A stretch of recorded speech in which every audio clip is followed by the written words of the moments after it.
Coming up on Market to Market, bird flu outbreaks keep officials working overtime on containment and a cure. New farmers get some insight on navigating the business of producing food. And commodity market analysis with Chris Robinson next. What's next doesn't happen by chance.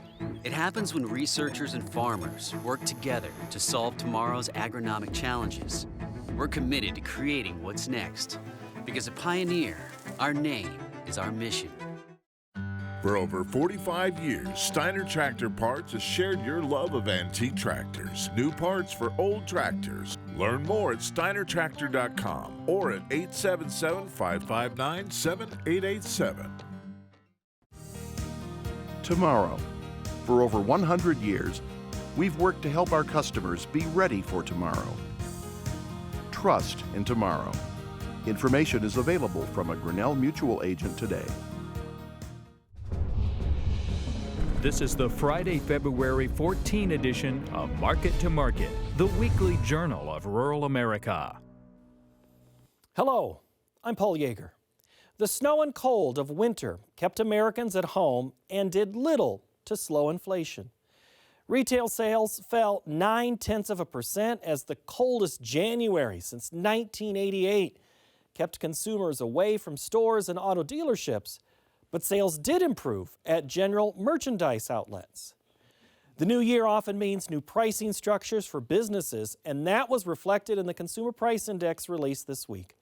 The CPI grew at the fastest pace in a year and a half, with a 0.5% gain in January. The hotter than expected increase was spurred by higher costs for prescription medication and for motor vehicle insurance. The producer side of the inflation also recorded a solid expansion of 0.4%.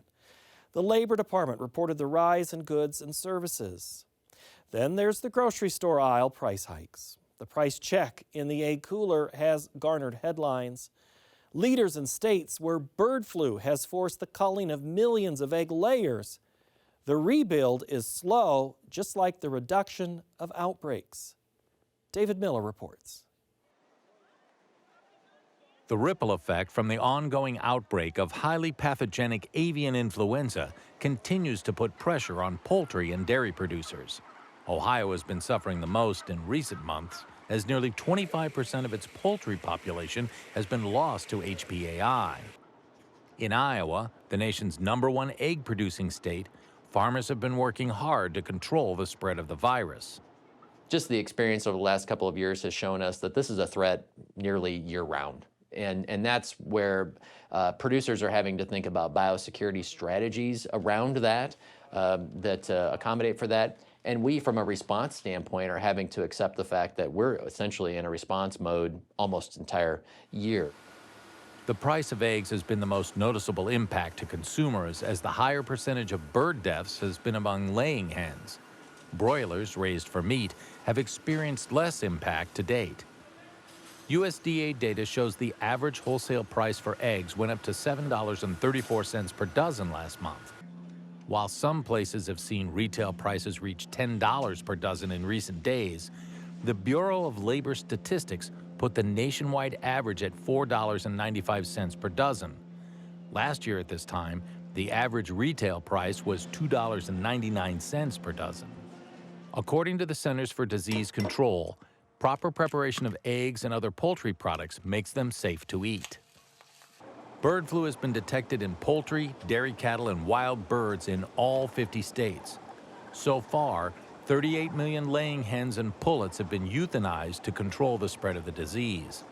Since 2022, 30.1 million birds in Iowa have been affected. Wild birds are considered to be the main source for spreading the disease. In Iowa, like the 15 other states where HPAI has been detected in dairy cattle, strict biosecurity protocols are in place. Since December of 2024, there has been an order to test all milk for avian influenza at dairy processing facilities nationwide. In March of last year, USDA began providing funds to dairy producers to create biosecurity plans. Isn't now the time to ask the questions that maybe we didn't have to ask before, vaccine being one of those? Next level biosecurity investment and research, those are the types of things that I'm anxious to hear from USDA, and I think Secretary Rollins arriving at USDA now officially really is a good thing when it comes to that. Officials with the CDC also say the number of cases where the disease has passed to humans is now at 68, with 1 death. The federal government has spent more than $1.4 billion fighting the current outbreak, which includes $1.25 billion in indemnity and compensation payments. You're never going to be made whole, but it is something that allows a farm to get back into production and hopefully weather the storm that they're going through.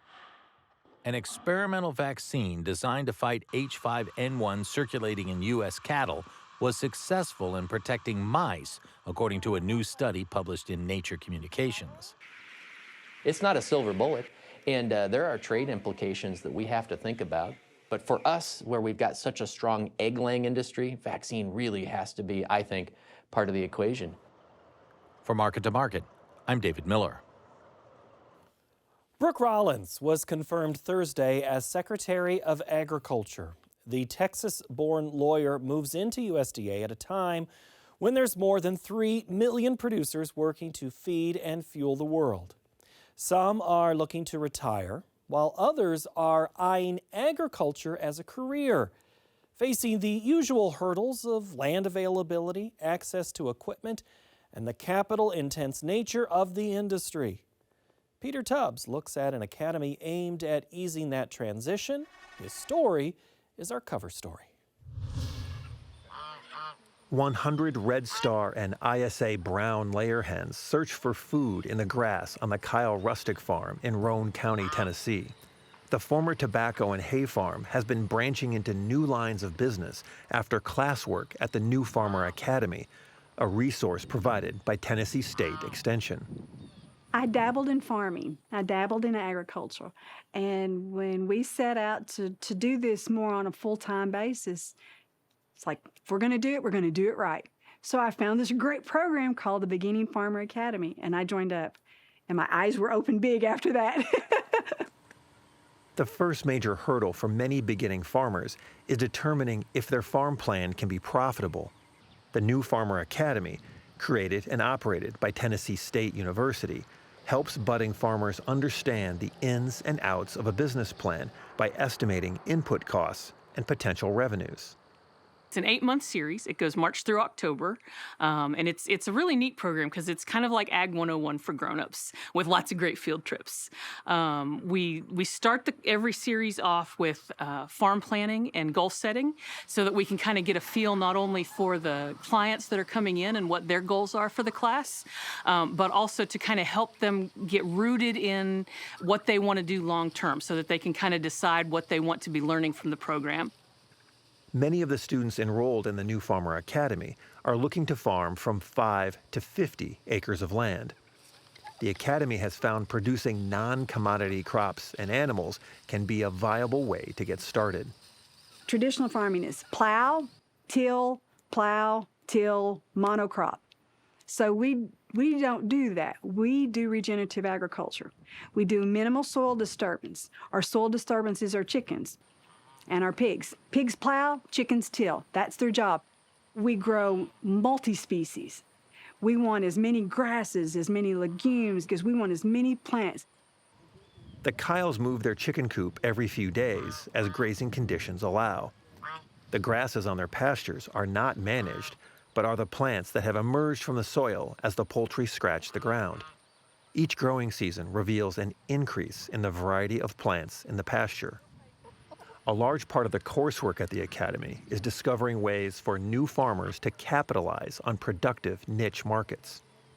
Hopefully by the time they come out at the end, they've maybe put a few new things on their list and taken a few things off their list and had a better idea of economically what it's going to cost to get started and what they can expect long term.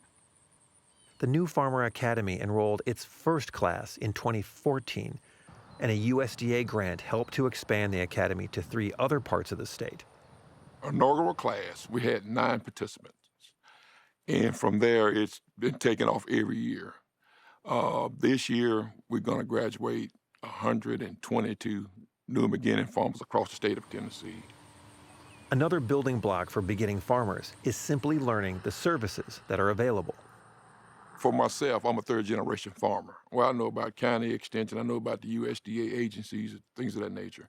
Where when you come into farming for the first time, you have no clue who they are, where they are. Students spend half of their course time on field trips to working farms in their region of Tennessee. Well, they get an opportunity to go talk to a farmer firsthand, first and foremost. They go out on the farm, they actually see a working farm because here again, they're new to that.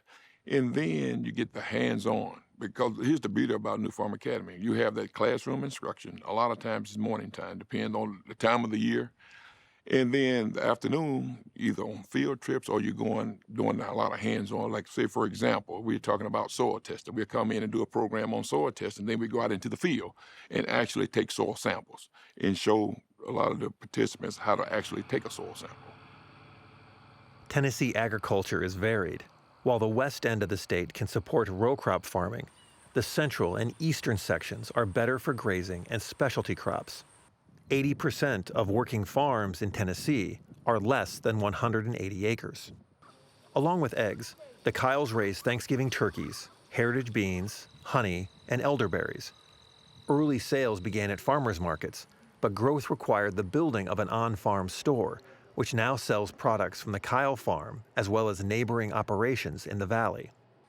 While the Kyles had access to land, that isn't the case for many students at the beginning Farmer Academy. The economics of renting or purchasing land make commodity farming difficult for the beginner. Having a profitable business plan from the beginning can make the difference. So with that, we link them up with this managed extension professionals to help them work through the feasibility and the numbers of whether or not this business is feasible or not. And a lot of times we realize that, you know what, maybe I need to look at some other aspects of agriculture and help them figure out, you know, the pros and the cons prior to really getting involved and whether or not even profitable to get into. So a lot of times that's the beauty about going through the class, so we link them up with those resources to help them with those pitfalls early on. Despite the challenges of entering farming, the annual waiting list for slots in the Academy's classes are a sign that interest in starting a farm remains high. For Market to Market, I'm Peter Tubbs. Next, the Market to Market report. Improving weather in South America pressured most prices, but not before a cold snap settled into the wheat belt. For the week, the nearby wheat contract added 17 cents and the March corn contract put on 9 cents. Farmers in Brazil have entered the home stretch of their harvest. The March soybean contract weakened 14 cents, while March meal fell $5.50 per ton. March cotton expanded $1.55 per hundredweight. Over in the dairy parlor, March Class 3 milk futures increased 33 cents. The livestock market was mixed. April cattle declined $2.53.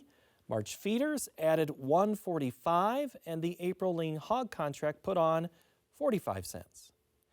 In the currency markets, the U.S. dollar index lost 134 ticks. March crude oil fell 35 cents per barrel. COMEX gold expanded $12.90 per ounce. And the Goldman Sachs Commodity Index added more than 6 points to settle at 570.40. Joining us now is regular market analyst Chris Robinson. Hi, Chris. Hi, sir. How you doing? I'm better than it is in wheat country right now. Here it's snowing. It's cold. There's no snow. That's really enough to move the market, just cold? You know, it happens every year, but that's the risk, is if there isn't enough snow cover, is there going to be winter kill?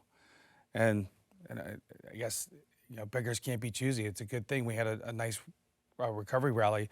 You know, we're basically dancing at these 4-year lows in wheat. Wheat has been the laggard. You know, we had a nice rally in spot corn, close to $1, over $1.20 or so in spot beans.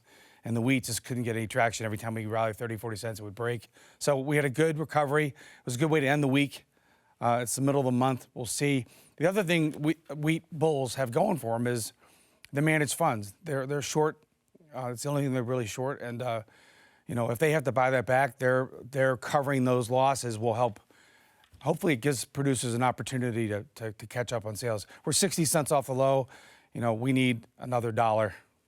That would be your advice if I'm still sitting with some wheat, hold for a little bit? Holy longer? cow. Or, if you don't want to sell it, if you need cash flow, I'm always say, I like selling into 60-cent rallies, not 60-cent breaks.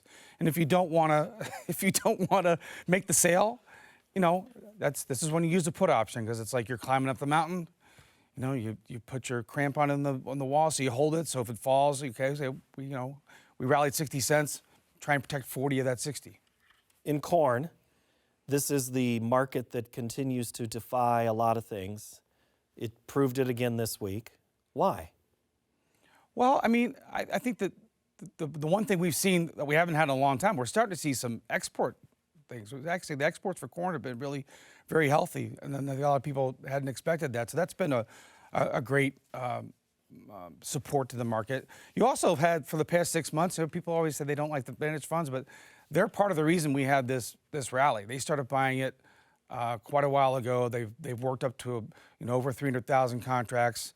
They are supporting the market, and they're continuing to defend that position. Now, the only thing I don't like is what we haven't been able to do. For some reason, they will not give us a $5 print in March corn, $4.99 3/4. Same thing with D's corn. D's corn couldn't get the $4.75 print.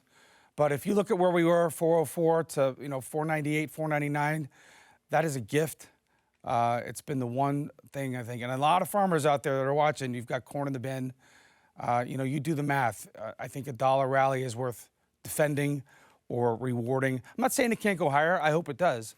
But we've had a lot of volatility, too. Yeah, I think since January 10, since that USDA report, 96 cents off the August low coming into today. So, technically speaking, can we print that 5 come Tuesday? I've been surprised that we haven't, because generally these computers will try and go run stops. What does that mean? Well, anybody that's short, if it goes above $5, they'll have a buy stop. So hopefully we'll get pushed up. The next level a lot of people are looking at is 508. That's the old high from last June. So we saw this on the way down with wheat, which old low was going to stop the slide. Now it's going to be which old high is going to, be a good target.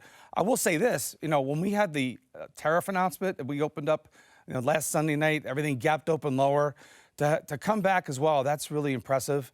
Of course, with the headlines that we have, you go to bed one night, somebody says, well, something else, it changes. Sometimes it's good, sometimes it's bad. That's the unknown. But again, the big picture, 30,000-foot view, 96 cents off the bottom. That's real money, and producers need to either figure out some way to reward it. You have to reward it. And if you can't reward it, defend it. Okay. How far into that rewarding on old crop? Should I be emptied and sold of 24? Yeah, and if you're worried that it's going to go higher, if you've ridden this all the way up for $1, make the good cash sale. Hold back 10, 12, 15 cents, whatever you want. You can re-own it for the what if. What if we have an 88 drought? What if this? What if that? What if the tariffs turn out to be good and all of a sudden, they cut a deal? So I think that also caught a lot of people flat-footed. They automatically assumed that it was going to be disastrous, and it was kind of like they put their hand on the hot stove and pulled it away, which is good. Let's go to where it's a little warmer in South America, and we're going to open up with a question from Phil in Ontario to start our soybean discussion. He wants to know, have Argentina crops been damaged significantly, or is it all price neutral at the moment? I think Argentina specifically first, then we'll talk about Argentina specifically. Well, it's interesting. They did lower the kind of numbers came out where they lowered the corn more so than the soybeans. It doesn't look like the soybeans have been hurt as much as corn was. And also, we've gotten some good rains in the last 8 days. Now, move ahead to next week. Next week, it's gonna be drying out, and there should be some harvest pressure there. So we're into the time of the year where you've seen it, where a lot of our exports historically this time of the year they kind of dry out because China's realizing that in 2, 3, 4 more weeks, all those beans are going to come on. So I think the proof's in the pudding. We've had a good rally in March soybeans, spot beans, but again, very technical. We have not been able to get above the 200-day moving average. If we ever got above the 200-day moving average, I think you'd see more money coming in from the speculators. That's a big thing that they follow, going back for 20, 30 years. Rich Dennis, that's how he made all his money. Just all he did was trade the 200-day moving average. And so it's a long-term, big level. But I don't think that there's been enough damage in Argentina beans to really be a story. How about Brazil? What's the story there? Apparently, there's a big crop coming. I mean, people found that out, even after the last report. I mean, the USDA didn't change any numbers, but not drastically. There was really nothing drastic on that report, thankfully.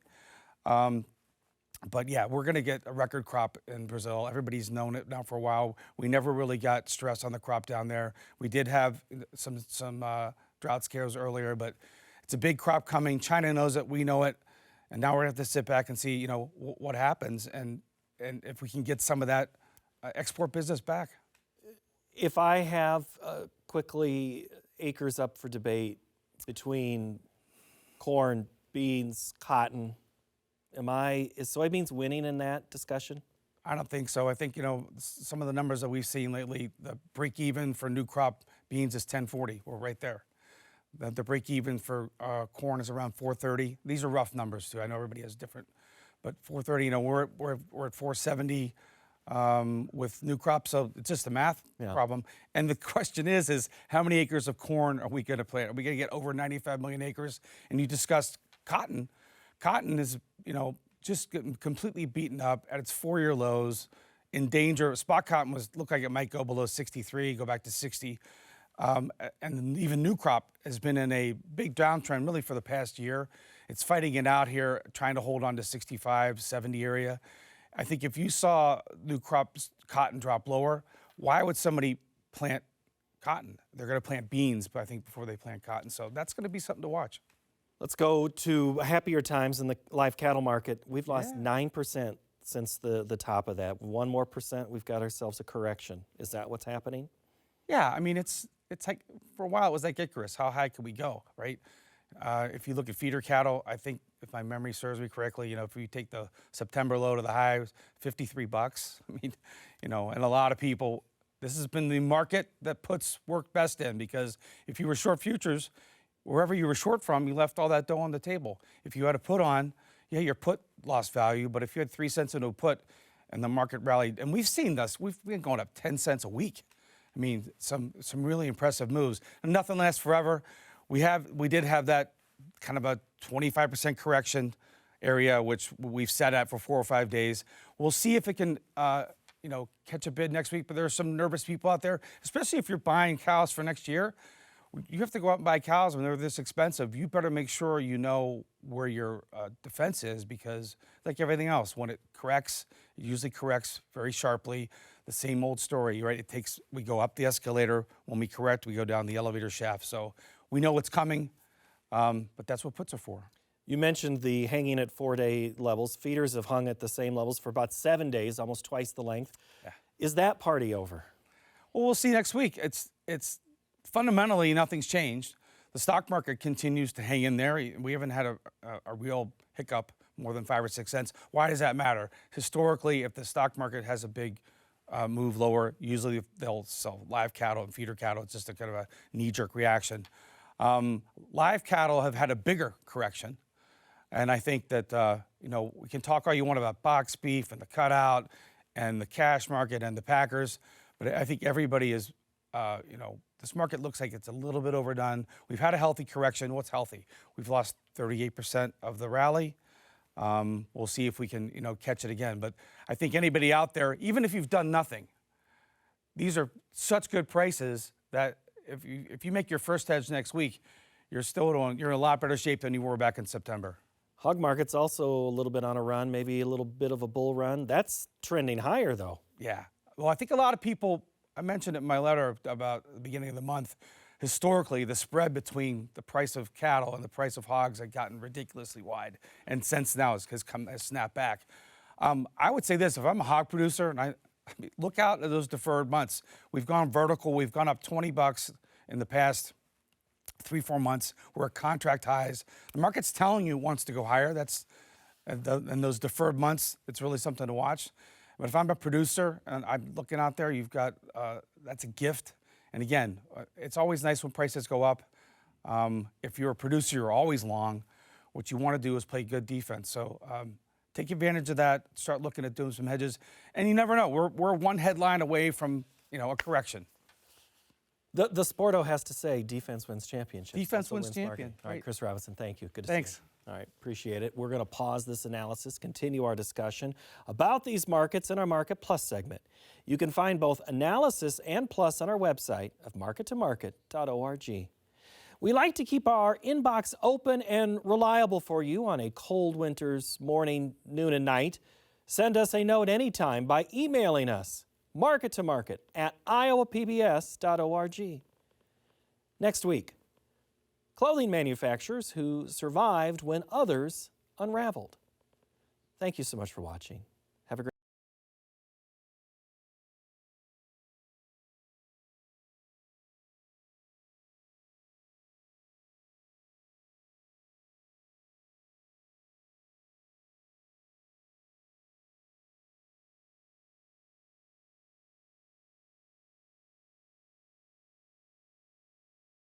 doesn't happen by chance. It happens when researchers and farmers work together to solve tomorrow's agronomic challenges. We're committed to creating what's next. Because at Pioneer, our name is our mission. For over 45 years, Steiner Tractor Parts has shared your love of antique tractors. New parts for old tractors. Learn more at steinertractor.com or at 877-559-7887. Tomorrow. For over 100 years, we've worked to help our customers be ready for tomorrow. Trust in tomorrow. Information is available from a Grinnell Mutual agent today.